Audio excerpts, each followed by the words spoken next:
Ito daw, humaba na yung belt eh. Nababad sa kulan. Kaya humaba na yung belt. Yan, yan o.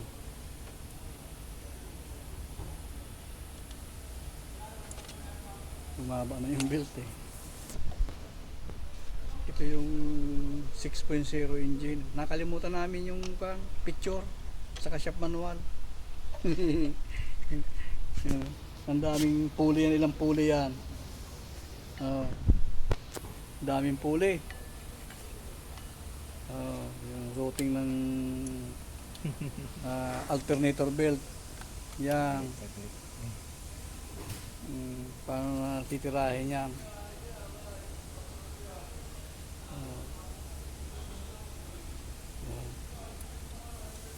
Napasol. Nakalimutan na.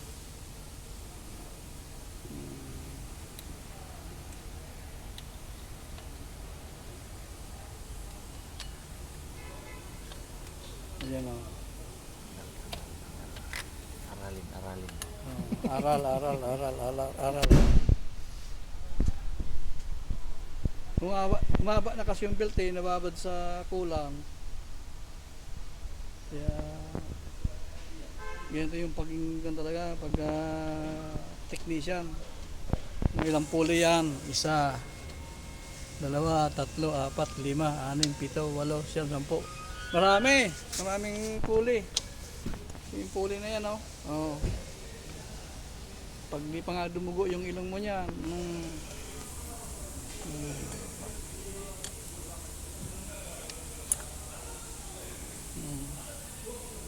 Grabe.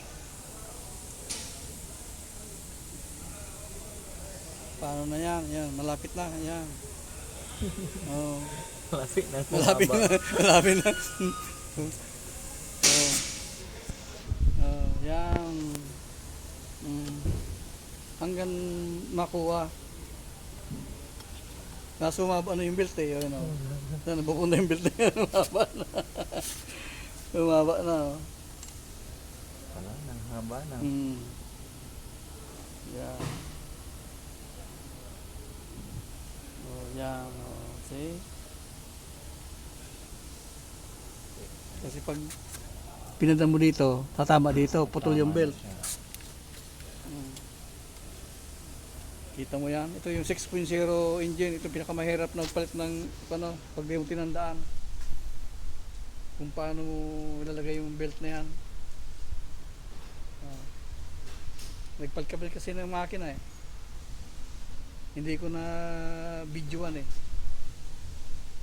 Yan. Humaba na yung belt. Yung belt niya. Di katulad sa mga Focus, Taurus. Madali na lang yung eh. Yan.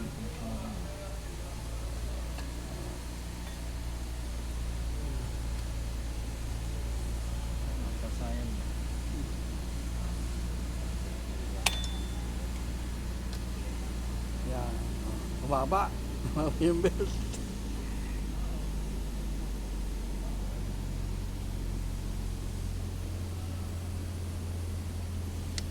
Yan.